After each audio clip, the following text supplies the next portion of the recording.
So সেইবিলাক এটা সৰু আপডেট দিবলৈ ভিডিঅ'টো বনাবলগীয়া হ'ল, যিহেতু সকলোৱে গম পায় যে ভালেমান ধৰণৰ শ্বৰ্ট ফিল্মৰ আমি কাম হাতত লৈছোঁ।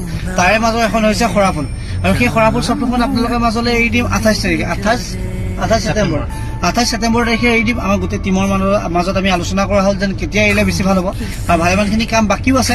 চ' 28 ছেপ্টেম্বৰ তাৰিখে আপোনালোকৰ মাজলৈ সৰাফুল আহি যাব, সকলোৱে চাব, আৰু চালেহে গম পাব যে সৰাফুলৰ আমি যিমানটো মানে প্ৰচাৰ কৰিছোঁ, মানে ধৰি লওক এটা আমি মানে চিঞৰ বাখৰ কৰি আছোঁ যে সৰাফুল আহিব, আমি কি কাম কৰিছোঁ মানে সেইখনত, যে মোৰ চেনেল হিচাপে মই সেইখনত কিনো নতুন কিবা এটা কৰিবলৈ চেষ্টা কৰিছোঁ, আপোনালোকে চালেহে গম পাব।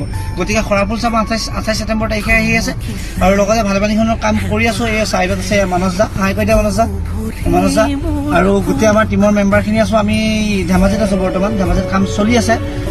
গতিকে সকলোৱে সৰাফুল চাব, মৰম দিব। 28 ছেপ্টেম্বৰ তাৰিখে আহি আছে। তাৰপিছত ভালেমানখিনিৰ কাম আমি হাতত লৈছোঁ আৰু কৰিও আছোঁ। সৰাফুলৰ পিছত নেক্সট প্ৰজেক্ট ল'ম আমি